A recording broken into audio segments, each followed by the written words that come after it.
उसमें अगर आप तो मेहनत कर रहे हैं और शौक से मेहनत कर रहे हैं तो आप फिर डिफरेंट सोचेंगे, और जब आप डिफरेंट सोचेंगे तो फिर आप अच्छा काम कर रहे होंगे। आपको अपनी बिजनेस या अपनी जॉब के अंदर कहीं पे भी आप ये कह दें कि जी 5 बजे के बाद मैं काम नहीं करता।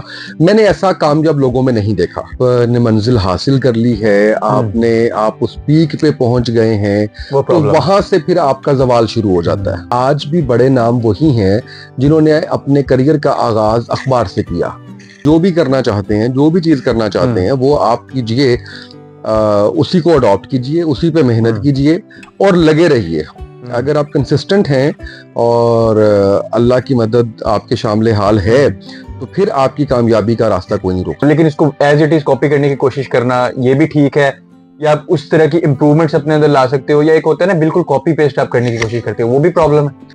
और अगर आपने ये सोच लिया, ये समझ लिया कि अब बस मुकम्मल हो गया सारा मामला, अब मुझे और मेहनत करने की जरूरत नहीं है, तो मुझे लगता है कि वो आपके डाउनफॉल का आगाज होता है। अच्छा, यानी keep on going, keep on knocking the doors, opportunity की तलाश करते रहें और मेहनत करते रहें। और फॉलोअर्स का जो डायरेक्टली रिलेशन है वो आपकी व्यूअरशिप के साथ नहीं है। तो जितना आप लोगों को गाइड करेंगे उतना आपका जो एक स्प्रेड है वो बढ़ जाएगा। तो आप लगे रहिए और इस चीज से बाहर निकल आइए कि कोई एक कंटेंट वायरल हो जाएगा, कुछ 4 चीजें हो जाएंगी। आप जब कंसिस्टेंट रहेंगे तो आपकी हर चीज वायरल होती चली जाएगी।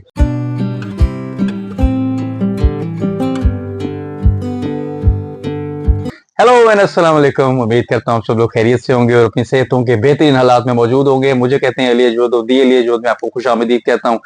सो व्यूअर्स, मैं जो हूँ अभी गेस्ट की तरफ तो जाऊंगा, उससे पहले आपको ये बताना चाहूंगा कि इन टर्म्स ऑफ अगर जर्नलिज्म बात करें, जिस तरह रेवोल्यूशन आई है जर्नलिज्म में, अभी आप देखें जिद्दत आ गई है, टेक्नोलॉजी का दौर है, स्मार्टफोन्स का दौर है, बड़ी क्विक एक्सेस है, इजी एक्सेस है, आप लोग बड़े इजीली एक्सेस कर लेते हैं चीजों को। तो भी हमने आज ये भी हम बात करेंगे कि सोशल मीडिया जो है वो किस तरह चैलेंज कर रहा है मेन स्ट्रीम मीडिया को, और साथ साथ जो जर्नलिस्ट अभी नए जो आ रहे हैं, उनको क्या चीज अपनानी चाहिए, क्या चीज वो बेहतर कर सकते हैं to serve better, to serve the community more better. और मेरे साथ जो आज सीनियर जर्नलिस्ट मौजूद है जी, उसामा तैयब साहब, सीईओ कासिम अली शाह फाउंडेशन भी हैं। इनको वेलकम कहता हूँ शो में। Sir, very warm welcome in the show. बहुत शुक्रिया, thank you so much. Sir, सबसे पहले एक इंटरेस्टिंग क्वेश्चन जो मैं हमेशा प्रोग्राम में करता हूँ, क्योंकि आपने जब चूज की ये फील्ड जर्नलिज्म, तो एक दो रास्ते होते हैं। एक तो बंदा होता है ना, बचपन से बंदा सोचता है कि यार मैं कुछ क्रिएटिव करूं, मैं जर्नलिस्ट बन सकता हूं, मैं टीवी के आगे प्रेजेंट कर सकता हूं, या दूसरी चीज होती है कि थोड़ा हादसाती तौर पे भी हो जाता है। तो आपका इन दोनों में से कौन सा? नहीं, मेरा हादसाती तौर पे तो नहीं था। जी हाँ। बुनियादी तौर पे मुझे ये था कि मैं टीवी के लिए काम करूं किसी भी डोमेन के अंदर। ये क्लैरिटी नहीं थी कि मुझे किस फील्ड में जाना चाहिए। तो उसमें मुख्तलिफ ट्राई करते करते मुझे ये समझ आई कि निस्बतन आसान है आपका इलेक्ट्रॉनिक मीडिया, आपके न्यूज़ चैनल जो हैं। तो वहां पे फिर एंट्री हुई और वहां से फिर ये इस सफर का आगाज हुआ आज से तकरीबन कोई 15 साल पहले। और मुख्तलिफ चैनल्स में फिर काम करने का मौका मिला, जिसके अंदर 92 है, पब्लिक है, 7 न्यूज़ है, वक्त न्यूज़ है, न्यूज़ 1 है। तो इसमें मुख्तलिफ एडमिनिस्ट्रेटिव पोस्ट भी रही मेरे पास, और साथ ही साथ प्रोग्राम भी होस्ट किया मैंने। और डोमेन जो थी वो करंट अफेयर्स ही की थी। अच्छा। यानी आप समझ लीजिए कि हार्डकोर आपकी जो पॉलिटिक्स है वही सारा उसमें जो है वो होता रहा। तो इस तरह से फिर ये सिलसिला जो है वो चलता रहा। तो अभी कहीं ना कहीं कोई ना कोई चैनल जो है वो उसके साथ वाबस्तगी रहती ही है। अच्छा, अभी देखें, जब आप बिल्कुल स्टार्ट में नए नए जब आप जर्नलिज्म में आए थे, और अभी 15 साल जिस तरह आपने बताया गुजर गए, कामयाबी भी हासिल हुई। ऑब्वियसली शुरू में थोड़ा सा बंदा करते करते एक वक्त आता है कि बंदा वो अचीवमेंट ले लेता है। तो अभी आपको काफी लोग जानते हैं, काफी लोग आपको पहचानते हैं। तो आपको कैसा फील होता है कि एक था जब आप बिल्कुल नए जर्नलिज्म में आए थे, वो उस वक्त ख्वाब होता है ना कि मैं यार मुझे लोग जाने, मुझे पहचाने, मेरा स्क्रीन अपीयरेंस अच्छा हो। तो अब वो सब कुछ आ गया है। तो अभी अब जब आप करंट फेज में हैं, तो आप नौजवानों के लिए क्या कहना चाहेंगे, और आप पर्सनली कैसा फील करते हैं अब? अच्छा, देखिए कोई भी चीज़ है ना, उसके लिए आपका तसलसल बरकरार रहना बड़ा ज़रूरी है। कंसिस्टेंसी। तो अप्स एंड डाउन्स तो जाहिर है कि आते रहते हैं, मुख्तलिफ जॉब्स में भी आते रहते हैं, मुख्तलिफ फील्ड्स के अंदर भी आते रहते हैं। और जो भी शख्स टीवी के लिए काम कर रहा होता है, वो मैंने ये देखा है कि 99% लोग अपने शौक से काम कर रहे होते हैं। और वो शौक से जब काम कर रहे होते हैं तो हमेशा से मैं यही कहता हूँ कि आप जो भी काम करना चाहते हैं, वो काम आप अपने शौक के लिए कीजिए। उसी को फिर पैशन को आप अपने प्रोफेशन में अगर आप कन्वर्ट कर लेते हैं, तो वो आपके लिए बड़ा एक अच्छा मामला बन जाता है। क्योंकि जितना कंपेटिटिव वर्ल्ड इस वक्त है, खासकर अगर पाकिस्तान की बात की जाए, तो हमारी इंडस्ट्री बड़ी महदूद है। इंडस्ट्री साइज छोटा है, ना सिर्फ इलेक्ट्रॉनिक मीडिया की, बल्कि बाकी भी जो इंडस्ट्रीज हैं, चाहे वो टेक्सटाइल है, चाहे वो टेलीकॉम है, चाहे वो किसी और उसके अंदर काम कर रहे हैं। तो आप उस वक्त तक कामयाबी मुश्किल है जब तक, एक तो सबसे पहले अल्लाह की रहमत और बरकत सबसे पहला ये है कि वो अल्लाह इनायत करे। उसके बाद जो दूसरी चीज है, उसमें अगर आप मेहनत कर रहे हैं और शौक से मेहनत कर रहे हैं, तो आप फिर डिफरेंट सोचेंगे। और जब आप डिफरेंट सोचेंगे तो फिर आप अच्छा काम कर रहे होंगे, आप दूसरों को रेप्लिकेट नहीं कर रहे होंगे, आप के आइडियाज बड़े इनोवेटिव होंगे। तो कामयाबी आजकल वही है जहाँ पे आप शौक से काम करके कुछ डिफरेंट कर रहे हो। सब कुछ हर बंदा कर रहा है, तो उसमें अगर कुछ नया नहीं है, कुछ पॉजिटिव नहीं है, तो मुझे लगता है कि बड़ा मुश्किल है कामयाबी हासिल करना। 9 to 5 में तो कामयाबी मिलती नहीं है। आपको एक्स्ट्रा ऑर्डिनरी माइलेज लेना पड़ता है, आपको एक्स्ट्राऑर्डिनरी मेहनत करना पड़ती है, एक्स्ट्रा आवर्स में आपको काम करना पड़ता है। यानी ये चीज कि आप ये कह दें कि आपको अपनी बिजनेस या अपनी जॉब के अंदर कहीं पे भी आप ये कह दें कि जी 5 बजे के बाद मैं काम नहीं करता, मैंने ऐसा कामयाब लोगों में नहीं देखा।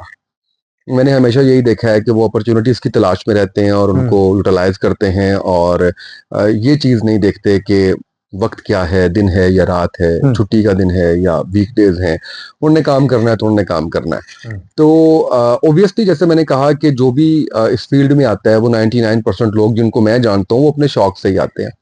और जब अपने शौक से आते हैं तो फिर उनको जाने जाने का भी शौक होता है, उनको पहचाने जाने का भी शौक होता है।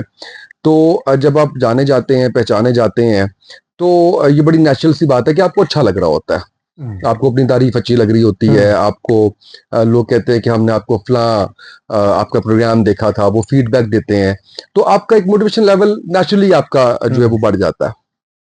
नए आने वालों के लिए आपने बात की है, तो नए आने वालों के लिए भी बड़ा सिंपल सा फार्मूला है कि आप जो भी करना चाहते हैं, जो भी चीज करना चाहते हैं, वो आप कीजिए, उसी को अडॉप्ट कीजिए, उसी पे मेहनत कीजिए और लगे रहिए।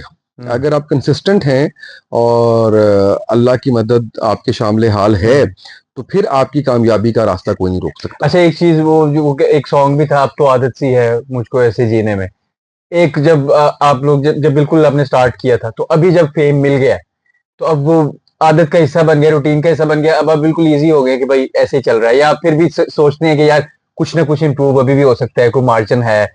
नहीं, देखिए, जहां पे आपने ये सोच लिया ना कि अब आपकी मेहनत खत्म हो जाएगी, आपकी इनोवेशन खत्म हो जाएगी, आपने मंजिल हासिल कर ली है, आप उस पीक पे पहुंच गए हैं, तो वहां से फिर आपका जवाल शुरू हो जाता है। तो अगर आप ये चाहते हैं कि आपने जो कुछ भी हासिल किया है, वो आप उसके साथ बंधे रहिए, तो उसके लिए आपको मुसलसल एफर्ट्स करना पड़ती हैं और मुसलसल आपको काम करना पड़ता है। उसके लिए आपको नए आइडियाज पे काम करना पड़ता है। अब देखिए ना, हम जैसे एक वक्त था जब लोग अखबार के लिए काम किया करते थे, उससे पहले शायद रेडियो होता था, रेडियो के लिए काम किया करते थे, अखबार के लिए काम किया करते थे। फिर वो लोग जो इलेक्ट्रॉनिक मीडिया, आप देख लीजिए, आज भी बड़े नाम वही हैं जिन्होंने अपने करियर का आगाज अखबार से किया। बिल्कुल, हामिद मीर साहब हैं, बहुत बड़ा नाम है, बहुत बड़ा नाम है, अखबार के लिए काम किया। सुहेल वड़ाई साहब हैं, बहुत बड़ा कद है उनका, बहुत बड़ा नाम है हमारे पाकिस्तान का, उन्होंने अखबार से आगाज किया। आप बड़े बड़े नाम ले लीजिए। तो इन लोगों ने अपनी मेहनत छोड़ी नहीं, आज के दिन तक भी आप देखिए, मैं देखता हूँ कि मुजीबुर रहमान शामी साहब हैं, मैं उनको देखता हूँ कि वो इतने एक्टिव हैं और वो आज भी कमिटमेंट के बहुत पूरे हैं, बड़ी सोच समझ के कमिटमेंट करते हैं। लेकिन अगर वो कमिटमेंट कर लें तो 5 मिनट भी अगर वो लेट हो रहे हो, तो वो आपको पहले से आगाह करते हैं फोन करके कि मैं इतना टाइम लेट हो जाऊंगा। तो ये असूल पसंदी और मेहनत करते रहना, ये आपको आपकी कामयाबी को बरकरार रखता है। और अगर आपने ये सोच लिया, समझ लिया कि अब बस मुकम्मल हो गया सारा मामला, अब मुझे और मेहनत करने की जरूरत नहीं है, तो मुझे लगता है कि वो आपके डाउनफॉल का आगाज होता है। अच्छा, यानी keep on going, keep on yes. Knocking the doors, opportunity की तलाश करते रहे और मेहनत करते रहें। अच्छा, रोल मॉडल की तरफ आ जाते हैं कि जैसे जब एक नया फेस होता है, जर्नलिस्ट बनने जाता है, वो किसी ना किसी को देखता है कि जैसे हम किसी भी स्पोर्ट्स में देख लें, किसी इंटरटेनमेंट इंडस्ट्री में देख लें, इवन मीडिया में, वो कोई एक बंदा होता है जिसको उसने समझा होता है कि ये मेरा रोल मॉडल है, मैंने इस तरीके का बनना है, वो ऐसी ड्रेसिंग करना शुरू कर देता है, वैसे उसके वो अपने कोड ऑफ कंडक्ट, अपने जेस्चर्स, अपना उसको कॉपी एक काइंड ऑफ करना। तो आपके समझते हैं कि रोल मॉडल जब आप बनाते हो, तो एक तो आपने रोल मॉडल बना लिया, आप उसके फुट स्टेप्स पे चल रहे हो, वैसा बनने की कोशिश कर रहे हो, लेकिन इसको एज इट इज कॉपी करने की कोशिश करना ये भी ठीक है, या आप उस तरह की इंप्रूवमेंट्स अपने अंदर ला सकते हो, या एक होता है ना बिल्कुल कॉपी पेस्ट आप करने की कोशिश करते हो, वो भी प्रॉब्लम है?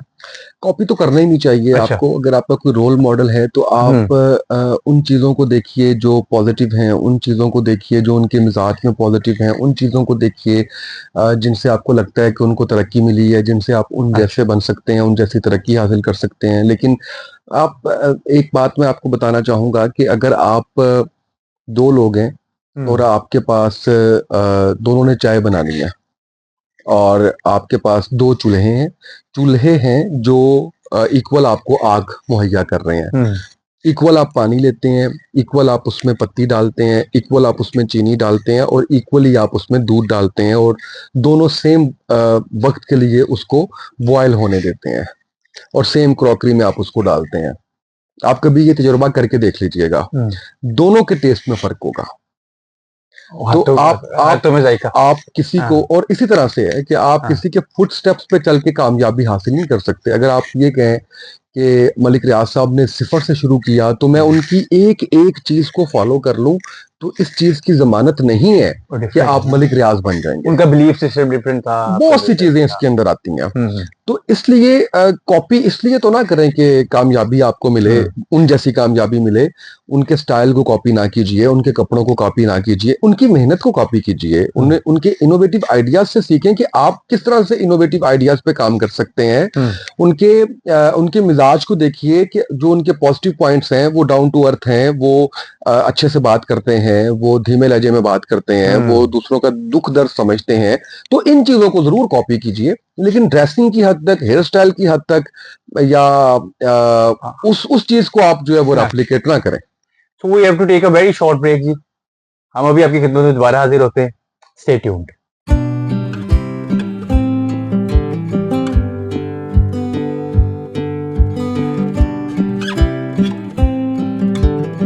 Welcome back viewers, Ali Azmat दोबारा आपकी खिदमत में हाजिर है। मेरे साथ one and only Usama Tayyab साहब मौजूद। सो अब हम थोड़ा सा ना सर रेवोल्यूशन की तरफ भी चलते हैं। अभी आप देखें, इनकलाब आ गया है।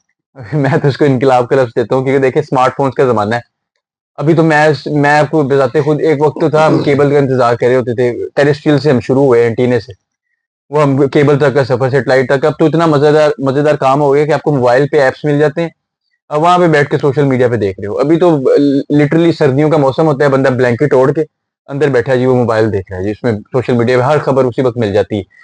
तो अभी बड़े रेवोल्यूशन आ गई है, इनकलाब आ गया है। तो आप क्या समझ रहे हैं कि अभी जो करंट एरा है, तो क्या ये टफ टाइम दे रहा है इसको आपका जो मेन स्ट्रीम मीडिया है? और अगर टफ टाइम दे रहा है तो इसमें आप किस हद तक समझते हैं कि ये किस हद तक खतरनाक भी हो सकता है मेन स्ट्रीम मीडिया के लिए? अच्छा, मैं इसको रेवोल्यूशन इसलिए नहीं कहूंगा कि अभी बहुत कुछ होना बाकी है। अच्छा। जिसमें आपके पास मोबाइल फोन नहीं होगा, आपकी रेज और आपके जो आप कह लीजिए कि उसके जरिए आप किसी भी स्क्रीन पे, किसी भी जगह हवा में आप इसको कर लेंगे। बल्कि आज मैं एक किताब पढ़ रहा था कि जिसके अंदर दजाल के बारे में बताया जा रहा था, और दजाल के बारे में ये बताया जा रहा था कि उसका जो सबसे मजबूत हथियार होगा वो टेक्नोलॉजी होगा। यानी जो आप बिल बोर्ड देख रहे हैं, यहाँ पे जो ऐड लगे हैं, वो आपको हवा में इस तरह से मोहल्लक वो थ्रू आपको लाइट्स और वो सारी चीजें जो है वो आपको दिखाया जाएगा। आसमान से आपको एक जहाज दिखाया जाएगा होलोग्राम टेक्नोलॉजी से, और वहां से कोई निकलता हुआ आपको शख्स नजर आएगा। तो टेक्नोलॉजी सबसे बड़ा हथियार होगा उसका। और उसी में फिर ये लिखा हुआ था कि जो बरमुदा ट्रायंगल है उसके अंदर जितने सैकड़ों बहरी जहाज और सैकड़ों तैयारे उसके अंदर जो गए हैं, वो पूरा उसके अंदर डिटेल के अंदर जो है, वो टॉपिक आपका नहीं है वरना मैं इस पर मजीद बात करता और आपको बताता। तो अभी जब बल्ब इजाद हुआ था तो उस वक्त मेरे नाम ज़हन में नहीं आ रहा, उस वक्त के जो सबसे बड़े मुफक्कर थे उन्होंने ये कहा था कि आज टेक्नोलॉजी अपनी मेराज पे पहुंच गई है, इससे ज्यादा टेक्नोलॉजी तरक्की नहीं कर सकती। ये उस टाइम के मुफक्कर ने कहा था। और आप देखिए कि इस बात को कितना अरसा हो गया और इस अरसे के दौरान, और वो शायद सिर्फ 10% थी, कुछ भी नहीं था अभी ना? आप देखें। हाँ, तो अभी भी जो कुछ हम देख रहे हैं ये भी 10% ही है। अभी इससे मामला बहुत आगे जाएगा और ये फिजिकल आपके हाथ में गैजेट्स खत्म हो जाएंगे। बहुत सी चीजें जिसके ऊपर काम हो रहा है, आपको बैटरी चार्ज करने की जरूरत नहीं पड़ेगी अगर आपके पास फोन होता है, तो आपको सिम की जरूरत नहीं पड़ेगी अगर आपके पास फोन होता है, सैटेलाइट के थ्रू आप कनेक्टेड होंगे। तो ऐसा बहुत कुछ उसके अंदर जो है वो आ रहा होगा। मेन स्ट्रीम देखें, किसी कोई भी जो इंडस्ट्री है अगर वो वक्त के साथ अपने आप को तब्दील नहीं करती, वो फैक्टर्स जो ट्रिगर कर रहे होते हैं कि इस वक्त चेंज करने की जरूरत है। आप बड़ी बड़ी कंपनीज उठा के देख लीजिए, आप अर्ली 90s के अंदर देखिए कि एक कंपनी हुआ करती थी कोडैक। बिल्कुल होती। वो जो कंपनी है वो कैमरास बनाया करती थी, उसके अंदर 20 से 24 तस्वीरों की एक रील होती थी, फिर 36 तस्वीरों की एक रील होती थी। आप क्लिक करते थे, वो तस्वीर आती थी, फिर आप उसको डेवलप करवाते थे तो वो हार्ड फॉर्म में आपके पास आता था। तो कोडैक की तबाही की वजह ये थी कि उस वक्त ट्रेडिशनल फोटोग्राफी खत्म हो रही थी और उनको शिफ्ट करना था आपके ये जो डिजिटल टेक्नोलॉजी की तरफ करना था। तो वो नंबर 1 थे, उन्होंने टाइमली डिसाइड नहीं किया और देवर लाइक के हम जो है वो रिप्लेस हो गए। फिर वो कैनन आ गया, अब निकॉन आ गया, सोनी आ गया, सारे ये कंपनीज तब भी थी। तो उसने सही टाइम पे ना फैसला नहीं किया था। अच्छा, सबसे इंटरेस्टिंग चीज ये है, अगर आप लेट 90s के अंदर अर्ली 2000 के अंदर एक स्टेटमेंट देखें कोडैक के सीईओ की, तो he was crying and he said हमने कुछ गलत नहीं किया, लेकिन वो टाइम पे डिसाइड नहीं कर सके ना। उनका जो डिजिटल जो टेक्नोलॉजी थी वो सबसे पहले कोडैक के पास मौजूद थी, लेकिन जब आप मार्केट लीडर होते हैं तो आपके ज़हन में ये होता है कि I am the market leader, I will decide the right time. तो आपको इसी तरह से इलेक्ट्रॉनिक मीडिया ने वक्त के साथ तब्दील नहीं किया खुद को, जिसकी वजह से आप खतरा कह रहे हैं। मैं ये कह रहा हूं कि सोशल मीडिया मुकम्मल तौर पे इलेक्ट्रॉनिक मीडिया को रिप्लेस कर चुका हुआ है। अब आप देख लीजिए, इस वक्त कोई ऐसा टीवी चैनल नहीं है जिसकी ज्यादा व्यूअरशिप डिजिटल मीडिया से ना आ रही हो। आप इवन ड्रामा इंडस्ट्री देख लीजिए, एंटरटेनमेंट की, आप न्यूज इंडस्ट्री देख लीजिए, सबने अपने पॉडकास्ट शुरू कर दिए हैं, न्यूज चैनल्स ने, तमाम मीडिया ने, सबने अपना डिजिटल कंटेंट स्ट्रॉन्ग करना शुरू कर दिया है। और मैं आपको एक बात ये बताना चाह रहा हूं कि एक लोकल लाहौर का चैनल है, वो 4-5 टाइम्स ज्यादा अर्न कर रहा है इलेक्ट्रॉनिक से बनिस्बत आपके इलेक्ट्रॉनिक के बनिस्बत वो सोशल मीडिया से 3-4 टाइम्स ज्यादा अर्न कर रहा है। तो ये वो चीज है, ठीक है, अब सबने अपने अपने सोशल मीडिया भी जो है वो कर ली है, लेकिन अभी जो अवाम के अंदर ये वाली चीज है कि टीवी फिर भी बेहतर है, इसको 3-4 साल और लगेंगे तो अवाम भी इस चीज को समझ जाएंगे कि सोशल मीडिया आपका इस वक्त रिप्लेस कर चुका हुआ इलेक्ट्रॉनिक सोर्स भी है, लोग इनकम भी है। अब देखे ना, हर बंदा, जिस तरह आपने बताया, पॉडकास्ट करके। और सर ये मुझे बताइए कि जिस तरह मेन स्ट्रीम मीडिया में नौजवान आते हैं, उनको न्यूज बुलेटिन के लिए सबसे पहले मौका दिया जाता है, ये आपको पता है इस बात का। तो टैलेंट बहुत है, लेकिन इन टर्म्स ऑफ अगर उनकी सैलरीज के हवाले से बात की तो बहुत कम है। देखिए, आपको ब्लैकमेल होने की तो जरूरत ही नहीं है ना अब इस बात पे। आपके पास मोबाइल है अगर, तो आपको किसी किस्म के न्यूज मीडिया की जरूरत ही नहीं है। रिकॉग्नाइजेशन चाहिए, स्क्रीन चाहिए हमें। नहीं, ये गलत, ये इस माइंडसेट से बाहर निकलना होगा ना। आप मुझे ये बताएं कि आप जन्नत मिर्जा को जानते हैं? बिल्कुल जानते हैं। अच्छा, आप किसी से बाहर पूछें, सब जानते हैं, किसी से भी पूछ लेंगे आप तो सब जानते होंगे ना। तो उन्होंने किस टीवी चैनल पे काम किया?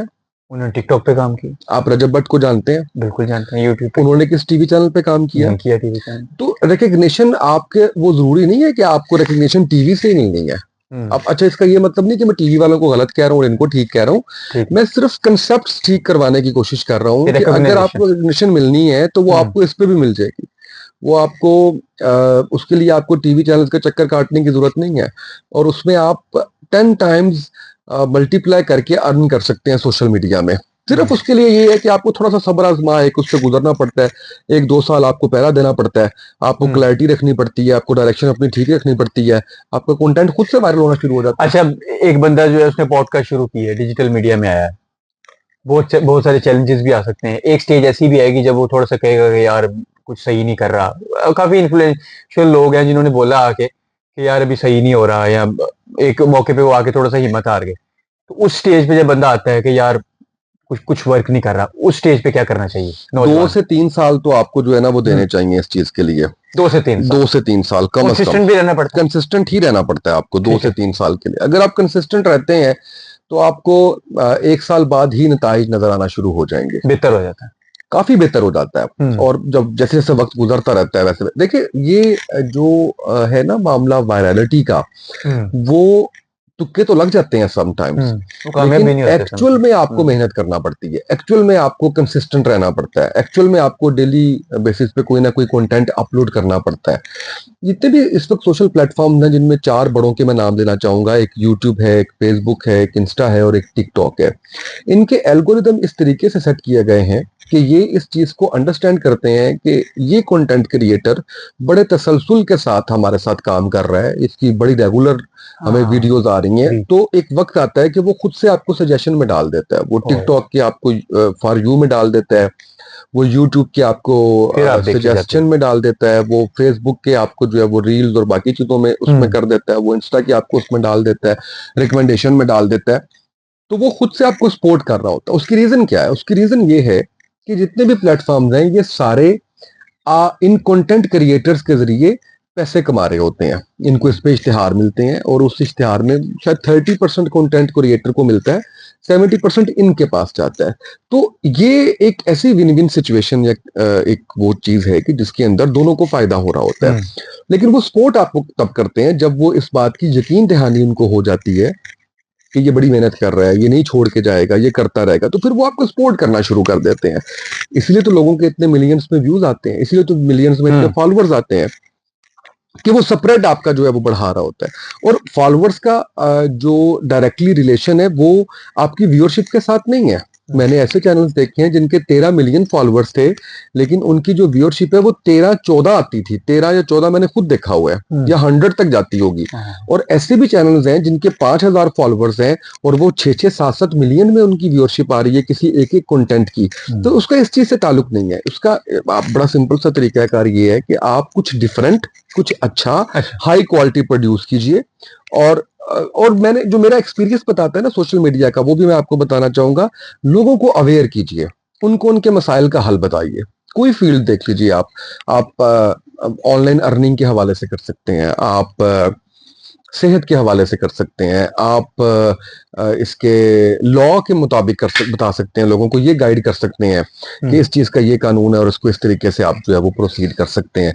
तो जितना आप लोगों को गाइड करेंगे उतना आपका जो एक स्प्रेड है वो बढ़ जाएगा। जितनी आप एक आम आदमी के लिए बात करेंगे उतना आपको लोग ज्यादा पसंद करेंगे, देखना शुरू करेंगे, और एक वक्त आएगा वो ये समझने लग जाएंगे कि यार ये मेरे फायदे की बात कर रहा है, तो वो आपको रिस्पॉन्स ज्यादा अच्छा मिलना चाहिए। सेकंड लास्ट क्वेश्चन लेते हैं, उसके बाद हम एंडिंग की तरफ चलेंगे।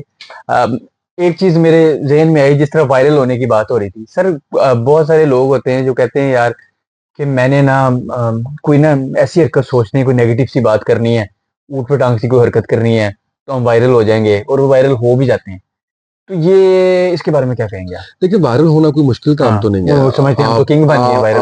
आप अभी यहाँ से शर्ट उतार दें इसी प्रोग्राम के दौरान और आप सिर्फ ये निकर पहन लें और आप खड़े होकर मेरा इंटरव्यू करना शुरू कर दें तो आप वायरल हो जाएंगे। कल टॉप स्टोरी होगी ये पूरे मुल्क की, हर जगह पे आप ही आप नजर आ रहे होंगे। तो फिर वो बंदा कहता मैं किंग बन गया वायरल। मैं यही कह रहा हूँ ना कि अब आपने देखना ये है कि आप उल्टी सीधी हरकत करके वायरल बनना चाह रहे हैं या आप एक पॉजिटिविटी क्रिएट करना चाह रहे हैं सोसाइटी में। पॉजिटिविटी का रास्ता मुश्किल है, नेगेटिविटी का रास्ता आसान है। नेगेटिविटी और मुझे व्यूअर्स से भी इस बात पे शिकवा है कि नेगेटिविटी को ज्यादा जल्दी प्रमोट करते हैं, ज्यादा जल्दी उसको देखते हैं, उसको शेयर ज्यादा करते हैं, उस पर कमेंट ज्यादा करते हैं, उसको पसंद ज्यादा करते हैं। पॉजिटिविटी कहीं ना कहीं जाके अपनी जगह तो जरूर बना लेती है, लेकिन उसको वक्त लगता है। आप आज भी देखिए कि आपको जो पॉजिटिव कंटेंट बनाने वाले लोग हैं उनमें top of the list Kasim Ali Shah साहब नजर आएंगे, बेशक आपको चंद एक और नाम नजर आएंगे, बिल्कुल बिल्कुल शहजाद बसरा साहब हेल्थ के ऊपर बड़ा अच्छा काम कर रहे हैं, आपको वो नजर आएंगे, जुम्मन टट्टा साहिबा हेल्थ पे बड़ा अच्छा काम कर रही हैं, बहुत से लोग हैं जो अच्छा काम कर रहे हैं, जो आपको गाइड अच्छे तरीके से कर, मोहसिन भट्टी साहब बड़ा अच्छा काम कर, तो बहुत से लोग हैं जो काम कर रहे हैं, लेकिन उनको वक्त लगा है। ऐसा नहीं है कि ये लोग रातों रात इनको कोई एक कंटेंट वायरल चला गया, इनको बड़ा वक्त लगा है यहाँ तक पहुंचने में, और उसके कंसिस्टेंसी उसके बाद उनको जो है वो ये रिजल्ट्स मिले। सर लास्ट में आप हमारे जो नौजवान हैं और ओवरऑल जो हमारे प्लेटफॉर्म को जितने भी इस वक्त लोग आपको देख रहे हैं, मुझे देख रहे हैं, उनके लिए आप कोई ना मैसेज देना चाहें कि वो आजकल बहुत सारे नौजवान ऐसे हैं या बहुत सारे लोग ऐसे हैं जो हिम्मत हार जाते हैं, होप लूज कर जाते हैं, हालात भी आपको पता है पाकिस्तान के सामने इस तरह के उतार चढ़ाव आता रहता है, तो उनके लिए फाइनली अगर आपको पैगाम देना। देखिए मैं बड़ा सिंपल एक बात हमेशा करता हूँ, उसमें थोड़ी सी चीजें और मैं आज ऐड कर दूंगा, और वो ये है कि आप जिस चीज का शौक रखते हैं आपको उसी को अपना प्रोफेशन बनाना चाहिए। ये बात मैं अक्सर कहता हूँ, हमेशा कहता हूँ। जहां तक हिम्मत हारने की बात है तो मायूसी को गुनाह करार दिया गया है हमारे मजहब में, और वो इसीलिए गुनाह करार दिया गया है कि अल्लाह के घर देर हो सकती है लेकिन अंधेर नहीं है। और रिस्क के हवाले से, इज्जत के हवाले से, शोहरत के हवाले से आप दुआ कीजिए, आप दवा कीजिए और आप लगे रहिए। एक ना एक वक्त ये चीजें आपको मिल जाएंगी, और अगर आप इनके पीछे भाग के थक गए हैं तो काम करना ना छोड़िए, वो करते रहिए। मेरे पास बहुत सी ऐसी एग्जांपल्स हैं जो लगे रहे, साल हाथ साल लग गया उनको, और आज उनका एक बड़ा अच्छा मुकाम है सोसाइटी में, उनकी शोहरत है, उनके पास पैसा है, उनके पास इज्जत है। तो आप लगे रहिए और इस चीज से बाहर निकल आइए कि कोई एक कंटेंट वायरल हो जाएगा, कुछ चार चीजें हो जाएंगी। आप जब कंसिस्टेंट रहेंगे तो आपकी हर चीज वायरल होती चली जाएगी। और ये तो सोशल मीडिया के हवाले से पैगाम है। ओवरऑल यही है कि जिस चीज का आपको शौक है वही कीजिए। बहुत अच्छा मैसेज दिया, जिस चीज का आपको शौक है वही कीजिए, अगर आप वो काम करेंगे तो आपको उसमें मजा भी आएगा। तो हमारे साथ जो है उसामा तैयब साहब जो है मौजूद थे, उन्होंने हमारे साथ प्रोग्राम किया, बड़ी दिलचस्प गुफ्तगू हुई। सर जज़ाकल्लाह जी, आपने प्रोग्राम में वक्त दिया। तो व्यूअर्स, आपने इनकी बात सुनी और आपने अब हमें फीडबैक भी देना है, और in terms of digital media का मेन स्ट्रीम के साथ हमने कॉम्बिनेशन किया, उसके बारे में भी अपने लाजमी बताना है। हमारे चैनल को लाइक कीजिएगा, सब्सक्राइब कीजिएगा, शेयर कीजिएगा। So we gonna meet another episode इंशाल्लाह। अली अजवत साइनिंग ऑफ जी, थैंक यू।